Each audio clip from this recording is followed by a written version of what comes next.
Tenemos el honor de tener aquí a Emilio Ocampo, un autor prolífico de temas económicos y también autor de un índice junto a la Universidad del SEMA de viento de cola. Bienvenido, Emilio, a nuestra conferencia. Gracias por invitarme. Y bueno, como siempre estamos con nuestra analista Flavia Matsuda. Bueno, buenas tardes a todos. Tenemos el ganador del libro de esta semana. Es Luciano Gastón González, el libro Más allá del plazo fijo. Recuerden, para los que todavía no participan del sorteo, pueden inscribirse en www.invertironline.com/sorteo. Bueno, y la idea un poco de la teleconferencia es que nos cuentes, Emilio, cómo es que se te ocurrió esta idea de hacer este índice y que, bueno, luego profundicemos un poquito en las características que tiene. Bien, mira, te cuento un poco. Como sabés, yo además de escribir de economía, he escrito mucho de historia y de historia económica argentina, y un tema al que le he dedicado mucha atención en particular es el tema del populismo, de los ciclos del populismo en Argentina, y cómo el populismo, esos ciclos, llevaron a la Argentina por el camino de la decadencia. Para recordarte unas cifras muy básicas, en el año 1946, cuando entra el populismo en escena, Argentina era el 10º país más rico del mundo. De acuerdo a las estadísticas del Fondo Monetario Internacional, el año pasado ocupábamos la posición 66. No hay ningún otro país en el mundo que haya experimentado una decadencia tan brutal como el nuestro. El único que se acerca un poco es Venezuela, y por las mismas razones. Y entonces uno de los temas que me interesó era la vinculación del populismo con lo que pasaba en el mundo con respecto a la Argentina, específicamente los ciclos de los precios de los commodities agrícolas, porque si vos te fijás, en el siglo XX hubo 4 superciclos de commodities. El primero fue después de la Primera Guerra Mundial, empezó prácticamente en 1916 y no dio lugar a ningún ciclo populista. El segundo tuvo lugar después de la Segunda Guerra Mundial y fue el ciclo populista que aprovechó el peronismo, ciclo durante el cual dilapidó recursos y desperdició oportunidades al por mayor. El tercer superciclo aparece en el 73 con la primera crisis del petróleo, y el cuarto superciclo en realidad comienza en el siglo XXI, comienza en el año 2003, y es el ciclo que aprovecha el populismo kirchnerista nuevamente para despilfarrar recursos y desaprovechar oportunidades. Entonces, en uno de mis libros, y el libro fue también producto de esa evolución del estudio de los ciclos agrícolas, justamente lo que encontré es la vinculación, y desarrollé un modelo, de hecho, que vincula un modelo econométrico. Primero calculé un índice de populismo. Acá esto del tema de los índices, obviamente en algún momento le presté bastante atención. Hice un índice de populismo, y ese índice de populismo lo vinculé a los índices de los precios de los commodities agrícolas que exporta la Argentina. ¿Y ese índice de populismo en qué estaba basado? Ese índice de populismo lo que captura son 6 o 7 variables que reflejan los efectos de políticas populistas. Aumento del gasto público, aumento del empleo público, brecha entre el dólar oficial y el dólar paralelo, extracción de la renta del sector agropecuario, es decir, qué parte de la renta del sector agropecuario se está apropiando el Estado para redistribuir, déficit fiscal, es decir, una serie de variables típicamente asociadas. Todas digamos, los problemas que nos dejó la última década, ¿no? Exacto. En realidad el índice lo que hace es resumir en un número una serie de variables que son manifestaciones de políticas económicas populistas. Obviamente el populismo tiene otras dimensiones que van más allá de la economía, pero esta captura la parte económica, y entonces ese índice que muestra cómo y te muestra claramente las olas de populismo de la Argentina, que te muestra que son recurrentes. Cuando lo vinculás con los precios de los commodities agrícolas, resulta que los precios de commodities agrícolas internacionales explican 2/3 de la variación del índice de populismo, lo cual estadísticamente y además son significativos. Es decir, es muy fuerte la relación que existe entre los ciclos del populismo y los ciclos de los commodities, y es interesante porque Adolfo Canitrot, que fue uno de los economistas del radicalismo, y que fue uno de los primeros de escribir sobre el populismo. Tiene un artículo muy famoso del año 73 que habla, del 75, en la revista de Desarrollo Económico, y él habla del populismo y explica la dinámica del populismo. Dice que el populismo es una experiencia destinada a la frustración, que es un tema bastante importante porque siempre lleva en sí mismo las semillas de su propia destrucción. Y Canitrot en algún momento dice, tenía una frase que citó hace poco Silvia Neistat de Clarín, que según Silvia Canitrot, porque no pude encontrar la cita en otro lado sino simplemente por ella, dice Canitrot: cuando hay un gobierno no peronista, el mundo se las arregla para estar mal. Y yo lo que digo es que Canitrot se equivocó en la relación de causalidad, es al revés. Cuando el mundo le va bien, elegimos peronistas. Lo que digo es que es como un reflejo Pavlov. Cuando los precios de los commodities se van por las nubes, es como una señal, ¿no? Es una señal que se prende y dice: es momento de fiesta, elijamos un candidato populista, y redistribuye esa riqueza, digamos, del campo. Saquémosle al campo, total los campos son oligarcas, o sea, son los malos de la película. Entonces hay toda una narrativa del populismo que está integrada con esto y que es totalmente consistente con lo que te estoy diciendo. Esta larga introducción es para explicarte cómo llego al viento de cola, porque cuando el kirchnerismo empieza a manifestarse cada vez más populista, empieza a surgir en la Argentina la idea de viento de cola, ¿no? Allá, si lo buscas en Google, cuando aparece el término viento de cola, aparece ahí por el 2004, ¿no? Y la gente empieza a hablar del 2004, porque ya la soja se estaba disparando y la Argentina estaba saliendo de la crisis del 2002.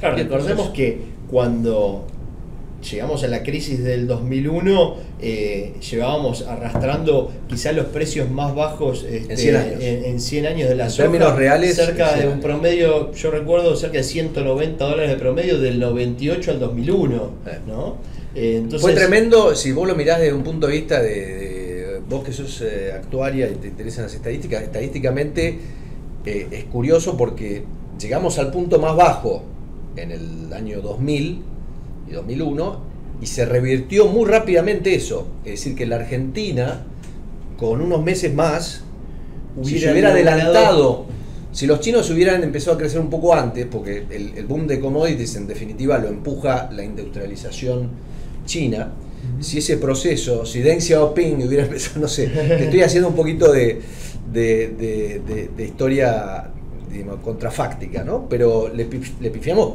por muy poco. Podríamos haber evitado la crisis del 2001, quizás, o quizás no. Pero bueno, en definitiva, se empieza a hablar del viento de cola. Evidentemente la Argentina empieza a tener un viento de cola muy fuerte. Y es parte de esa recuperación de ese piso histórico. Exacto, ¿no? Tremenda recuperación. Y bueno, fiesta de vuelta. Viene de vuelta un populismo que se parece mucho al populismo del 46 al 52 y del populismo del 73 al 75. O sea, es la reedición. De allí que yo tengo un libro que se llama Entrampados en la farsa, que es la historia del populismo en Argentina, y que el título de alguna manera hace referencia a esto. Marx decía: los grandes hombres y hechos de la historia se repiten, primero como tragedia, luego como farsa. Yo digo que en Argentina en realidad lo que repetimos es la farsa. Estamos entrampados en una farsa, que es la farsa del populismo, que en realidad cuando llega a la Argentina, esa farsa es originada en una tragedia que viene de Europa, que es el nazifascismo. O sea, Perón es el nazifascismo argento. Viene con esa mentalidad, después se va mutando, se va adaptando al medio y va recreando algo muy criollo, pero que tiene sus raíces claramente en eso. Entonces, toda esta introducción viene a ¿por qué un índice de viento de cola? Porque de alguna manera la conclusión de todos estos trabajos es que la sociedad argentina está muy pendiente de estos fenómenos que están ocurriendo afuera. Y al revés de lo que dice Canitrot, que cuando gobiernan no peronistas el mundo se pone mal, es al revés. Cuando el mundo se pone bien, los argentinos decidimos que es tiempo de fiesta. Y bueno, esa fiesta siempre llega un momento que nos desbarrancamos con la fiesta, después hay que Sí, pagarla. hay que quizás hacerle la crítica, no sé si es que el mundo esté mal o que el mundo esté bien, que los commodities específicamente suban. Bueno, yo digo, ¿no? la parte del mundo que nos interesa a nosotros. Es la parte esa del mundo que nos interesa, porque nosotros en las conferencias que damos generalmente hacemos ese análisis, ¿no? De, en definitiva, ¿qué somos? Cuando uno analiza nuestro esquema exportador, casi 60% de todo lo que exportamos, un poquitito más, es producto del campo, es soja o derivados. Y lo interesante de la soja, es que ¿no? ese esquema es el esquema al que nos condenó el populismo. Es decir, la estructura esencial de la economía argentina es igual hoy que hace 70 años. Tenemos un sector industrial ineficiente y un sector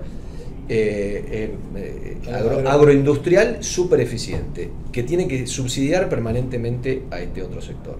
Y esa es la trampa del populismo, esa es la trampa que nos metió el populismo, la que no podemos salir.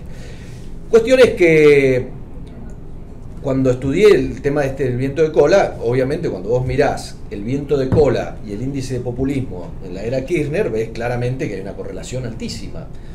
El viento de cola llega a su punto máximo, medido como lo mido yo, en la primera mitad del 2012. Y ahí se podría decir que es el momento de mayor esplendor e intensidad del populismo kirchnerista. Luego los precios empiezan a caer de los commodities de una manera bastante pronunciada y el sistema kirchnerista empieza a entrar en crisis, que es lo que siempre pasó. Desquebrajarse, ¿no? Perón tuvo el mismo problema en el 50, lo tuvo el peronismo en el 75, es decir, cuando se acabó la fiesta de los commodities, se acabó la fiesta del populismo. Es como una casa donde de golpe se ganaron la lotería y dijeron, bueno, a gastar. Y en un momento porque la lotería se acaba, ¿no? Hay frustración. Lo que pasa es que como hay frustraciones acumuladas, claro, de 70 años, cuando aparece un billete, obviamente, digamos, eso es un poco, si querés simplificarlo a nivel psicológico. Claro, bueno, el populismo es nosotros acá una trabajamos reacción mucho contra con la frustración. psicología de los inversores, ¿no?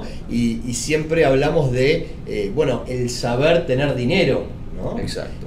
Saber ahorrar. Claro, el nuevo rico Saber generalmente tiene esas frustraciones, que tiene esa tendencia a ostentar, a mostrar y a gastar. Y a gastar de más, justamente por el hecho de que lleva, digamos, acumulado una trayectoria de gastos que no pudo concretar en el pasado, ¿no?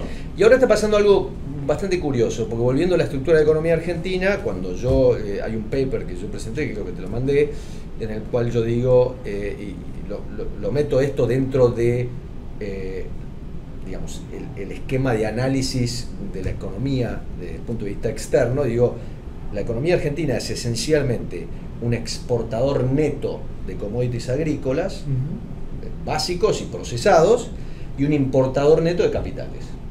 O sea, esa es la historia de la Argentina. Entonces, ¿qué pasa? Si somos exportadores netos de commodities, lo que nos interesa es el precio de esos commodities, que es lo que nos genera dólares. Y si somos importadores netos de dólares, obviamente nos interesa el costo de esos dólares. Hay una cuestión bastante histórica, una correlación histórica entre los commodities y las tasas de interés. Y los periodos de suba de precio de los commodities han estado bastante asociados a periodos de tasas reales de interés bajas, no nominales, porque en los periodos en el pasado de boom de commodities la inflación era alta y las tasas nominales eran altas, pero las tasas reales eran muy bajas. Por el año 76 la tasa real de interés que pagaba la Argentina era prácticamente cero, prácticamente como ahora. Eso se rompió en los últimos años, en parte por la crisis de Estados Unidos y la política monetaria no convencional que siguió la Fed, que aplanó las tasas, aplanó la curva, y entonces estamos viviendo en un mundo inédito, un mundo donde las tasas de interés son prácticamente cero. Y entonces decimos que se rompió la ecuación, digamos, financiera fundamental, porque el principio financiero fundamental es que el dinero tiene un valor en el tiempo, ¿no? Y exacto. Los bancos centrales tuvieron que, para mantener los precios de las cosas, entre ellos los commodities, inflar. Llevar, sí, digamos, los commodities se pegaron un golpe fuerte del 2012 hasta ahora, se han pegado un golpe fuerte, pero bajaron mucho y te diría que en los últimos 2-3 años han estado bastante bastante estables. El golpe más fuerte fue de julio del 2012 te diría, a fines de 2014, y desde el 2014 han estado en un rango que no ha tenido tanta volatilidad. Pero el primer golpe fue un golpe fuerte. Sí, básicamente vos mencionabas en tu índice de viento de cola, que ahora te voy a consultar específicamente cuáles son las componentes de ese índice, ¿no? Pero entiendo el precio de los commodities, específicamente la soja, que a nosotros tanto nos importa, alcanzaba, si no me equivoco, $650 allá por 2011, ¿no? Que sí. Bueno... Sí, el punto máximo de la soja, si no me equivoco, fue junio del 2012.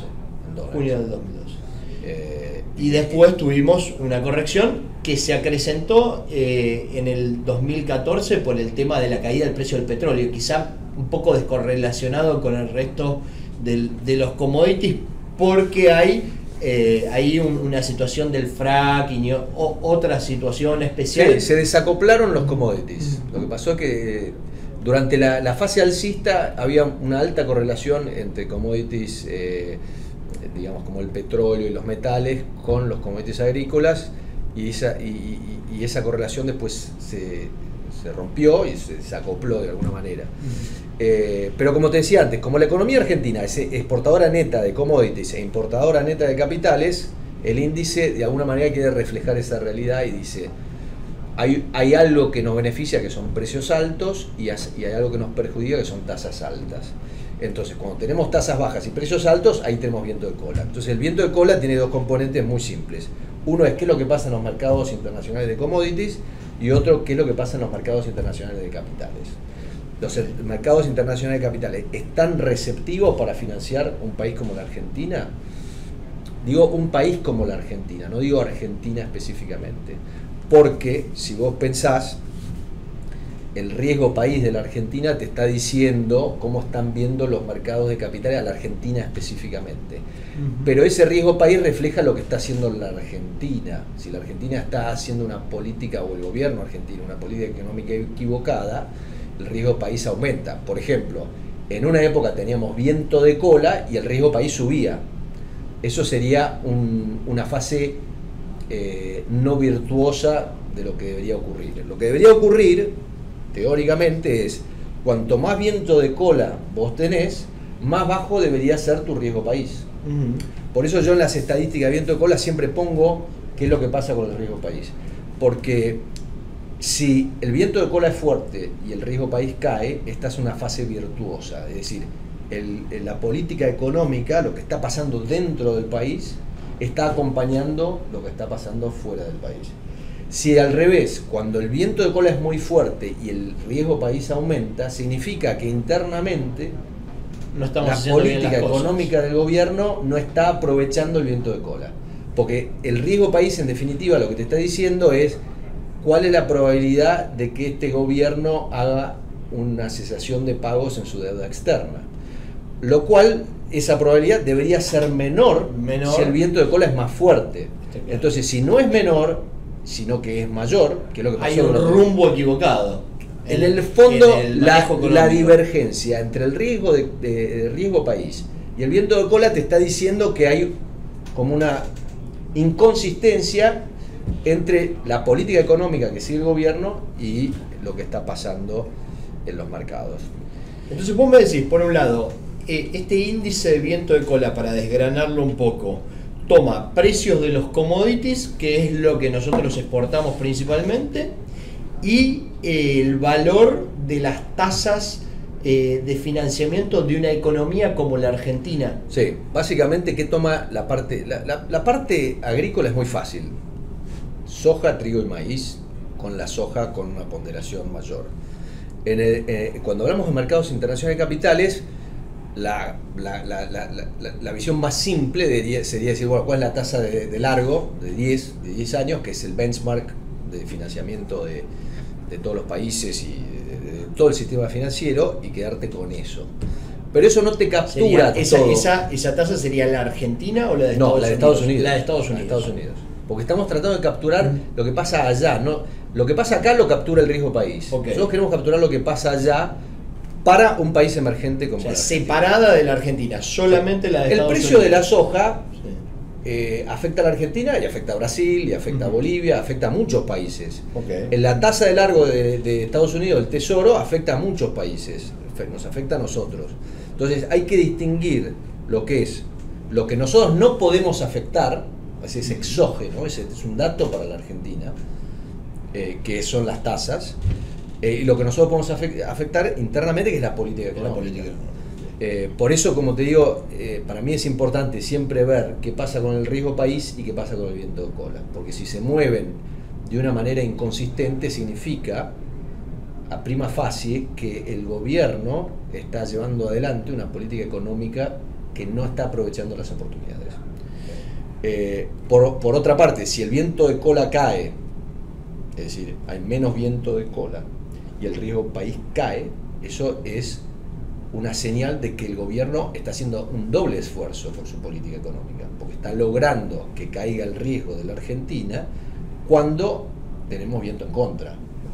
Eso sería súper virtuoso. ¿Y cómo estamos en este momento? Bueno, ¿Viento de cola cayendo? Mira, el mes pasado, para ser más preciso, el viento de cola cayó y el riesgo país cayó. O sea que estamos en una fase súper virtuosa en el mes de octubre. No sé si va a ser el mes de noviembre.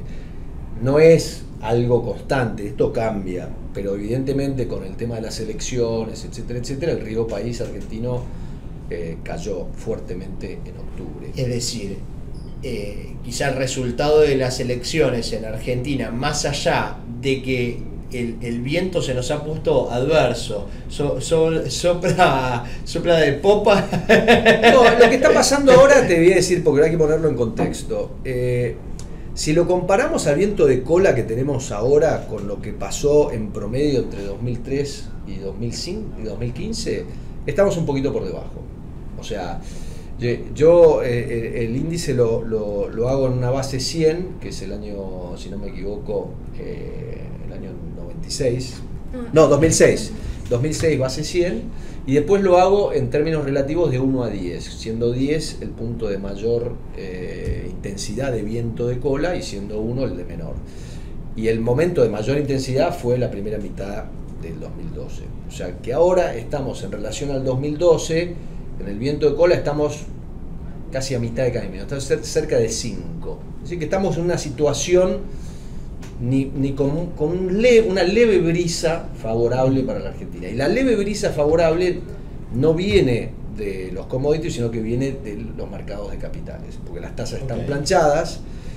Y volviendo a la pregunta anterior de los componentes del índice de viento de cola, yo no solo uso la tasa de largo, sino que uso otras variables que juzgo importantes, porque los flujos de capitales a la Argentina no solo son flujos de deuda, sino que son también flujos en inversiones de capital permanente, ya sea acciones en la bolsa o inversión directa. Entonces, yo tomo un componente que es qué está pasando en el mercado de acciones para mercados emergentes en relación al índice S&P 500 de Estados Unidos. Y si hay momentum, significa que, por ejemplo, si el mes pasado el índice MSCI de Emerging Markets aumentó 5% y el índice S&P aumentó 2%, significa que los mercados emergentes le están ganando al mercado de Estados Unidos. ¿Cuál es la teoría? La teoría es que cuando hay condiciones favorables para mercados emergentes, es cuando los riesgos bajan, porque los mercados emergentes se consideran como un activo de mayor riesgo. Entonces, cuando bajan los riesgos, hay más apetito por parte de inversores institucionales de todo el mundo de invertir en mercados emergentes. Y esas son situaciones favorables para nosotros. Si nosotros hacemos los deberes, en ese escenario de mayor disponibilidad de fondos para mercados emergentes, deberíamos capturar parte de esos flujos justamente para financiar lo que tenemos que financiar. Entonces, el índice tiene un componente que pasa en el mercado de acciones y otro de acciones. Un componente que mide qué es lo que pasa con deuda en mercados emergentes, que toma el riesgo país promedio de los mercados emergentes, que incluye todos los países, con lo cual Argentina per se no afecta ese índice. Porque Digamos, como te decía, diversifica la decisión política económica de un hace gobierno que las específico. variables sean exógenas. Ok. Como te decía, el índice tiene que ser exógeno en la Argentina. Nosotros no podemos afectar el índice. Vos podrías decir, sí, pero si hay una super sequía en la Argentina y la cosecha de soja cae a la mitad, el precio de la soja en Chicago va a variar. Sí, algo de eso es verdad, pero en general son datos exógenos.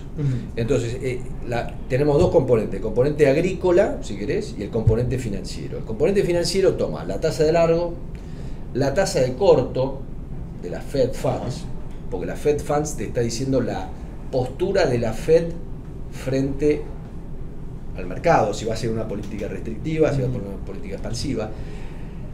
La expectativa en el mercado de futuros de Fed Funds respecto a la posición de la Fed, es decir, si la Fed va a ajustar y por cuánto va a ajustar, eso vos lo podés medir, está en el índice. Toma el índice VIX del mercado de acciones, el índice de VIX básicamente es la volatilidad implícita en los contratos de opciones sobre el índice S&P, y lo que te dice es la volatilidad mirando hacia adelante, no es una volatilidad pasada, sino que es una volatilidad implícita en, los, en el en modelo las de opciones, Black-Scholes, claro. de evaluación de... Vos, a partir del VIX, de alguna manera estás buscando interpretar lo que nos decías recién, de bueno, si el VIX de pronto sube mucho, Si el VIX se va, hay ahora está en menos 10. apetito, va a haber menos apetito por activos más Totalmente, riesgosos y totalmente. van a salir de Exactamente así. El VIX se mueve inversiones al revés. emergentes. El VIX, el aumento del VIX es caída del viento de cola. Ujú. ¿Okay? O sea, se mueven de manera inversa. Si el VIX se va ahora de 10 a 20, no tengas la menor duda que el índice MSCI de Emerging Markets se va a destrozar, y la Argentina también. El mundo está viviendo en un momento donde la percepción de riesgo, a pesar de que hay un montón de burbujas inflándose por todos lados, Bitcoin, real estate, etcétera, el mundo igual tiene hoy como una visión muy benigna de los riesgos, y esa visión benigna de los riesgos se está reflejando en el VIX, que está en mínimos históricos. O sea, el VIX, como te decía, el componente financiero que yo le llamo FREM,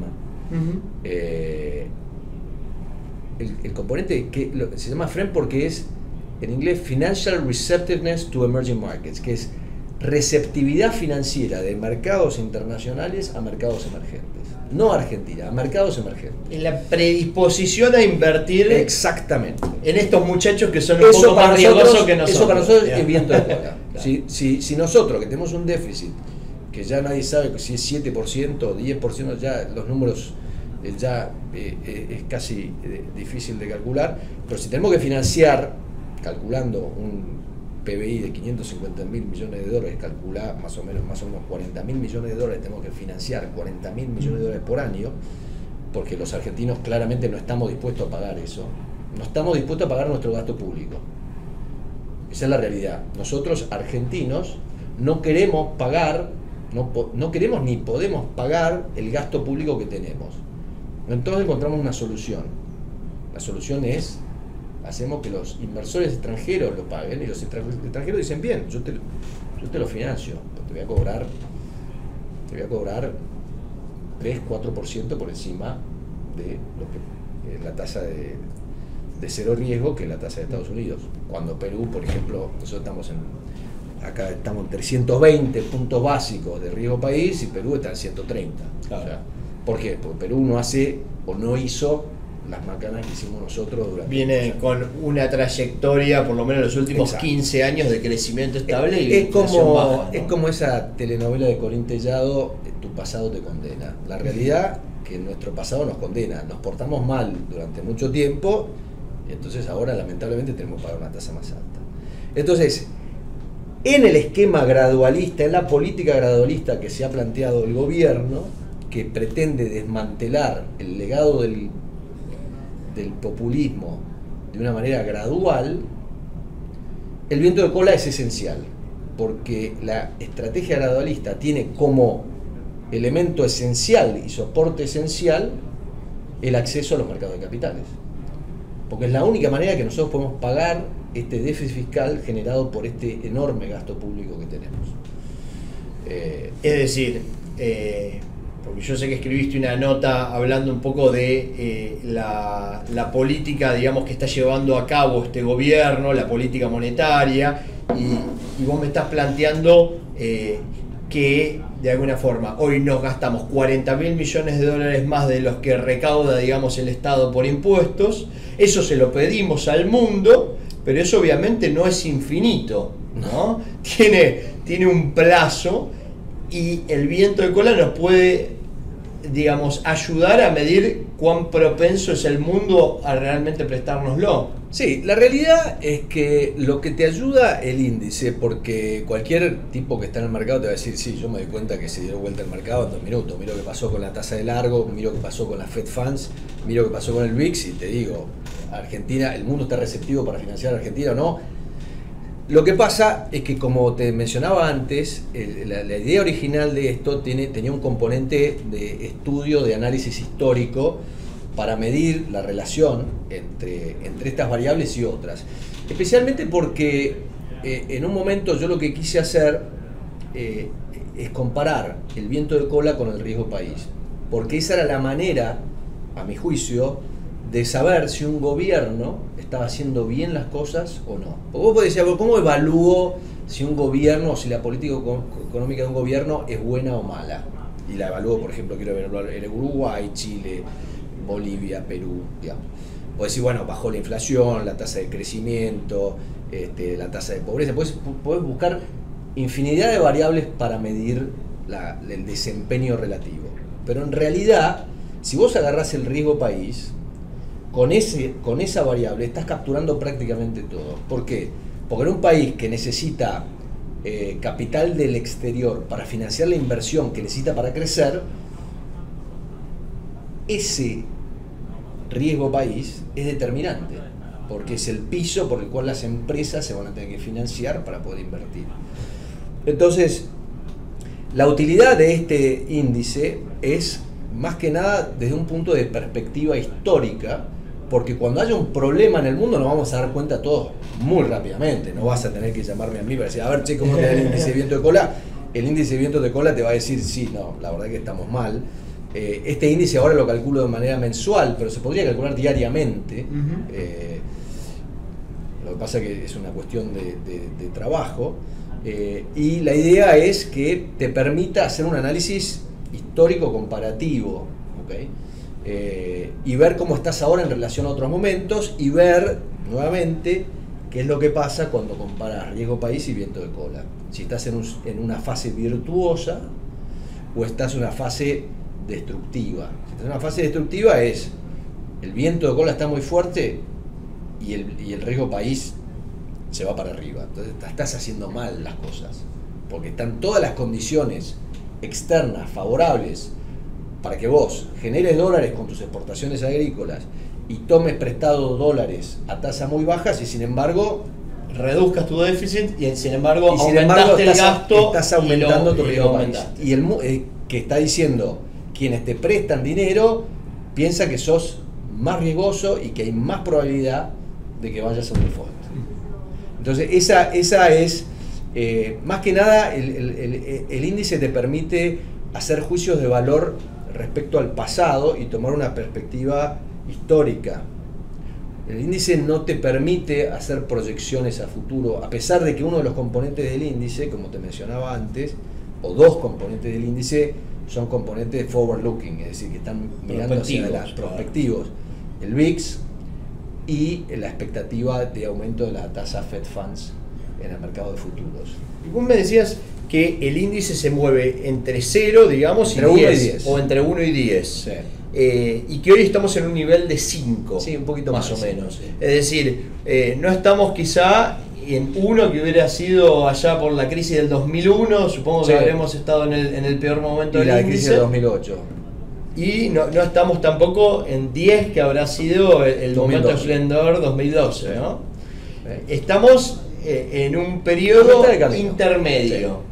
Y en esa línea el riesgo país viene bajando. El riesgo país viene bajando, lo cual está diciendo, o sea, por un lado, el viento de cola, si vos lo mirás en este gráfico, que los que nos están mirando no lo van a poder apreciar, pero básicamente el viento de cola ha estado con algunos lateral, movimientos, pero sí, desde ha estado 2015, más o menos desde abril que asumió 2015, Macri lateral. hasta ahora está prácticamente con subida, algún mes sube, otro mes baja, pero está prácticamente clavado ahí. Y el índice del mercado financiero está en 9, ¿okay? O un poquito más de 9. O sea que el índice FREM, que es el que mide el mercado financiero, está en sus altos históricos. El índice que yo llamo agro está en un punto muy bajo, está por debajo de 5. Okay. Entonces, desde lo que nos está ayudando ahora y el viento de cola se está sosteniendo ahora, más que nada por el contexto de los mercados de capitales internacionales, tasas bajas, una volatilidad y un índice S&P 500 que desde la victoria de Trump no ha parado de subir. Y los están mercados los emergentes no han históricos. parado de subir también. Y los mercados los mercados también emergentes están en un rally muy fuerte y bueno, como vos decís, el S&P también, pero los mercados emergentes han estado muy fuertes. Y entonces, por ahora, tenemos un escenario benigno para esta política económica gradualista de desmantelamiento del legado populista. Ahora, ese benigno es entre comillas porque es muy benigno en lo que hace al mercado de capitales, pero no tanto en cuanto al mercado de los commodities específicamente. Los commodities están debajo, digamos, de la línea de flotación y los mercados de capitales muy por arriba de la línea de flotación, con lo cual hacemos un promedio que estamos ahí respirando. Sí, por ahora estamos bien, no estamos en una zona de preocupación. Lo que pasa es que ya han pasado 10 años desde el inicio de la última crisis financiera internacional y estamos viendo, como te decía, burbujas en varios distintos clases de activos. Activos inmobiliarios en Estados Unidos y en Europa, Bitcoin, el S&P, digamos. Hay mucha expectativa. Estados Unidos, por ejemplo, la suba, el rally del mercado de acciones está muy influido por la expectativa de la aprobación de un paquete de reforma impositiva que baje la tasa de impuestos a las empresas al 20%. Si ese paquete impositivo no sale, o sea, le van a pegar un palo al mercado de acciones. Y entonces las discusiones que tiene Trump con los senadores, si se pelea, si no se pelea, si Roy Moore, el senador de Alabama, entra o no entra, es clave para esta aprobación. Es clave. Porque si Trump pierde el senador de Alabama, su posición al Senado se debilita mucho. Entonces, todas estas son cuestiones que son inevitablemente importantes para la Argentina, porque con el esquema económico actual dependemos mucho de lo que pasa en Estados Unidos.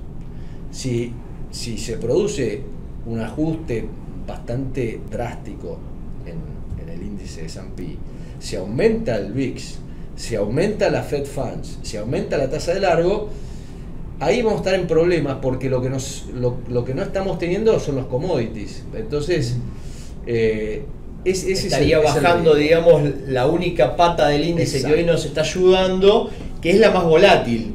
Corregime, no sé. Es la más volátil.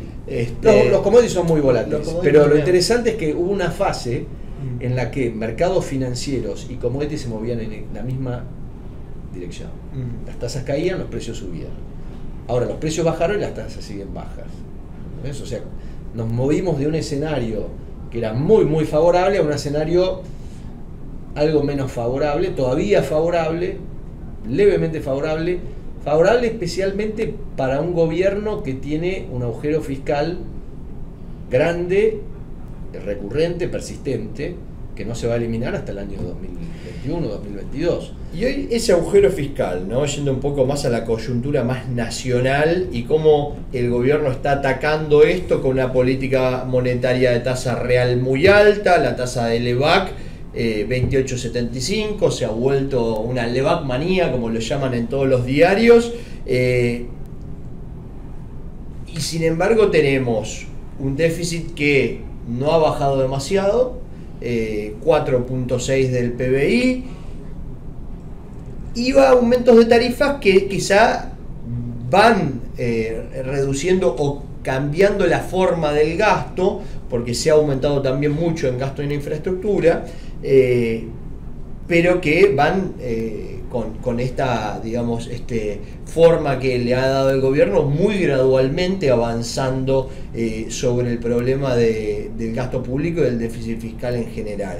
Y también ha habido aumentos en otro tipo de partes del gasto, como directamente asignaciones o pago, digamos, de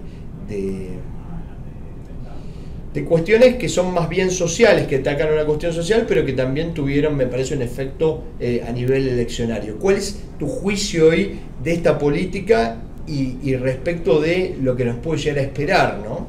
Mira, lo escribí en el artículo de La Nación de ayer, esta política es insostenible. Como decía un economista norteamericano que fue presidente de la Fed en algún momento, Arthur Ockham, decía: las tendencias insostenibles tienden a no sostenerse, lo cual es una obviedad. En algún momento algo tiene que ceder. Entonces, esto es una carrera contra el tiempo. Si tenemos suerte, el mundo no se desordena y los mercados tampoco se desordenan, y seguimos benignamente en este camino que venimos en los últimos 2 años, sin mayores problemas, sin mayores sobresaltos, muy gradualmente reduciendo el déficit y el gasto público.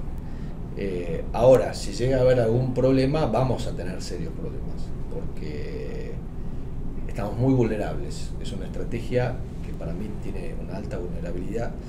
Y el problema no es necesariamente el Banco Central. El Banco Central, acá tenés una política monetaria y una política fiscal. La política fiscal la determina el Ministerio de Economía, la política monetaria la determina el central.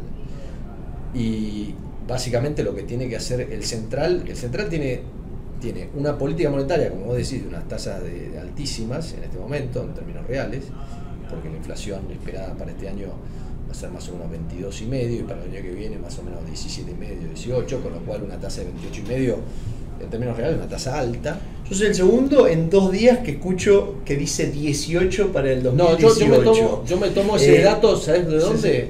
Del último informe World Economic Outlook del Fondo Monetario Internacional. Okay. Que, para ser más preciso, dice 17,5. Yo no hago proyecciones de tasa de inflación. Okay. No me dedico a eso. Yo las tomo del Fondo Monetario Internacional y son proyecciones, yo te diría, benignas. ¿Okay? Porque el Fondo Monetario Internacional no quiere, digamos... O sea que son bastante optimistas. Porque estamos hablando que el Central dijo para el año próximo como objetivo 10 más menos 2%, o sea, 12 de máxima. Por eso te digo, ¿no? En el artículo justamente que salió ayer, yo digo, en el 2015, en el 2016 nos excedimos 10% sobre el tope. En el 2017 nos vamos a exceder casi 5% sobre el tope. Y en el 2018, de acuerdo a las proyecciones del Fondo Monetario, nos vamos a exceder otro 5% sobre el tope. Porque la tasa que proyecta el FMI es 17,5. Para que te des una idea, el año que viene, o este año, la tasa promedio de los países vecinos nuestros es 3,6%. O sea, esa es la diferencia entre Argentina y la más alta de los vecinos es Uruguay, que está en 6 y pico, 6%. O sea que nosotros somos una recontra rara avis. Estamos en 22. Este año vamos a terminar en 22,5. Nos comparamos con todos los países, con Chile, con Uruguay, con Bolivia, con Paraguay, con Perú, con Brasil. Estamos totalmente fuera del gráfico, ¿no? Estamos fuera del gráfico en relación a los vecinos. Estamos totalmente fuera de las metas, porque las metas ya nadie se las cree, ni siquiera Sturzenegger. Y si vos mirás la historia tampoco es buena. Si vos mirás la evolución, la gestión Kicillof, Fábrega, Banoli duró 23 meses. O sea, de diciembre del 2013 a noviembre del 2015. Si vos comparás los 23 meses de esa gestión en términos de inflación y los 23 meses de la gestión que lo sucedió, es prácticamente igual. Vos mirás el gráfico, es prácticamente igual. Obviamente no tenés que usar los números de INDEC, porque con el número de INDEC no vas a ningún lado, pero tenés inflación verdadera, que es el Billion Price Project de MIT, que mide la inflación verdadera argentina, y vos ves que el gráfico, la evolución es exactamente igual, es como una montañita y baja. Y hoy, después de 23 meses, hoy estamos 3,5% debajo de donde terminó Kicillof en noviembre del 2015. convengamos que la gestión que hicieron fue bastante lamentable. Es decir, si vos querés usarla como vara para medir cualquier cosa, es una vara muy baja. O sea, y la otra cosa que tenés que saber es que en los últimos 70 años, que ha habido 15 planes de estabilización o más en la Argentina, ningún plan antiinflacionario pudo bajar la tasa de inflación por debajo de 20% si no lo logró en los primeros 24 meses. ¿Okay? Fue un mes.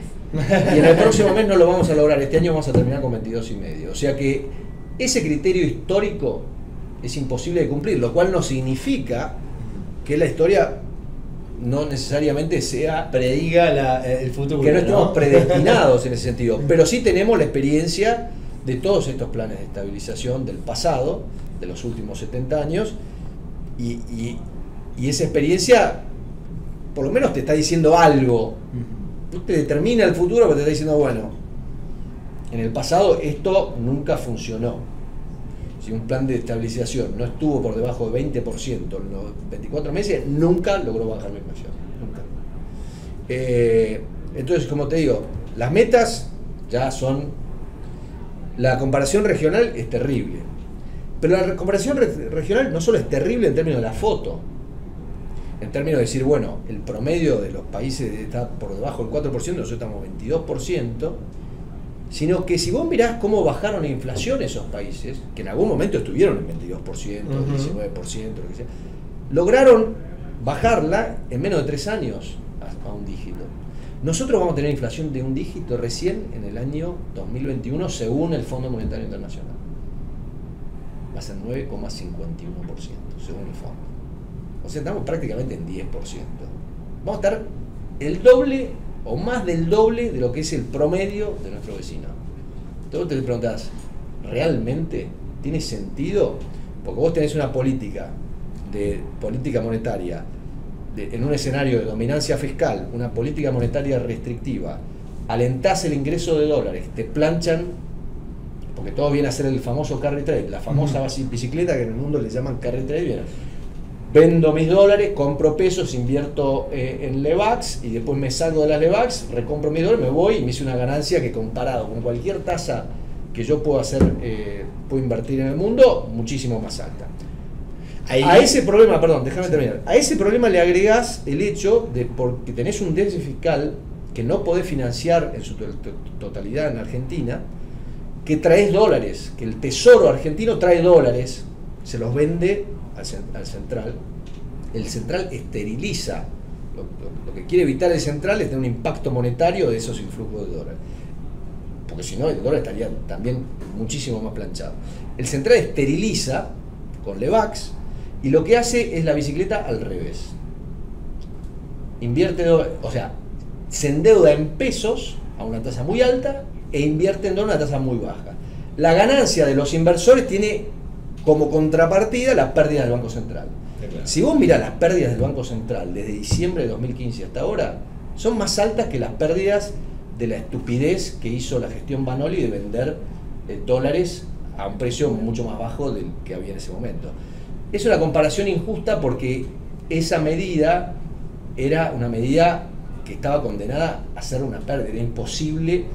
O sea, estabas vendiendo algo que valía 15, lo estabas vendiendo a 10, no tenía ningún sentido. La esterilización es una política legítima del Banco Central. China viene esterilizando influjos de dólares por superávits comerciales y acumula reservas a lo loco y hace un carry trade al revés y viene perdiendo o vino durante años perdiendo dinero. Pero lo estaba haciendo porque tenía un buen problema, si querés, que era que tenía superávit en cuenta corriente. Nosotros tenemos déficit en cuenta corriente, tenemos déficit fiscal, nos entran dólares y entonces el sector privado se encuentra con tasas altas, impuestos altos y dólar bajo. Una trifecta absolutamente letal para el sector privado que tiene que competir internacionalmente y es el que tiene que generar dólares para que podamos pagar en algún momento las deudas que estamos adquiriendo. Ahora, ¿todo eso qué es? La inflación en Argentina durante años se discutía, nosotros discutíamos acá en Argentina y todavía hay gente que quiere discutir que la inflación es estructural. No, No, la inflación no es estructural. El único componente estructural de la inflación es el populismo. Es decir, la inflación en la Argentina es un reflejo de la existencia de un sistema económico populista. Y va a seguir siendo alta en tanto y en cuanto ese sistema económico populista no ha sido desactivado.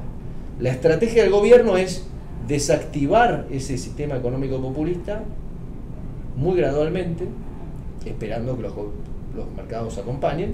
Y bueno, en eso estamos. Por ahora es una carrera contra el tiempo. Es una carrera, exactamente. Vos de alguna manera me decís, bueno, es legítima, digamos, la política monetaria, pero sin la pata fiscal que sigue siendo de alguna forma populista, o está dejando de ser populista, pero a un paso muy gradual, hace que si en algún momento el viento de cola no nos acompaña, estamos en el horno, tengamos quizá un overshooting del tipo de cambio. No solo eso, vamos a tener un problema serio de cómo financiamos el déficit. Y cuando el riesgo país se dispare de 300, si es que ocurre, pero tampoco es cuestión de ser agorero, yo no sé qué es lo que va a pasar en el futuro, yo no hago predicciones. Justamente ayer estaba discutiendo con otro economista que es muy crítico del gobierno, y le digo, mirá, yo no tengo la lámpara de Aladino, no sé lo que va a pasar. Hasta ahora esta estrategia funcionó, pero como hablábamos antes con Flavia, es un tema de administración de riesgos. Vos tenés un riesgo que tiene una cierta probabilidad y podés cuantificar el impacto. Entonces, a mí me parece, pero lo que yo percibo es que desde el gobierno no hay una política de administración de ese riesgo, que el gobierno prefiere como ignorar el riesgo, y hasta ahora le funcionó, y puede ser que le funcione, y si le funciona van a ser genios, esa es la verdad. Si el mundo sigue acompañando, en el 2022 estos tipos pueden salir como wow, estos son los tipos que realmente cambian las cosas.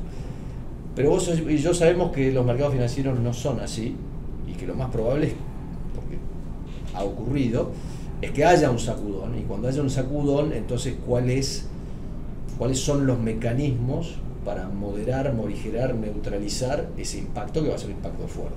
No solo para el sector público, sino para el sector privado. Hoy muchos hablan de que el tipo de cambio está en un nivel en el cual casi no le podemos vender un tornillo a nadie, ¿no? O sea, ese endeudamiento que hace que el Tesoro traiga dólares, se los vende al central, y el central por la otra ventanilla reabsorbe, ha llevado a un tipo de cambio con una presión a la baja inclusive.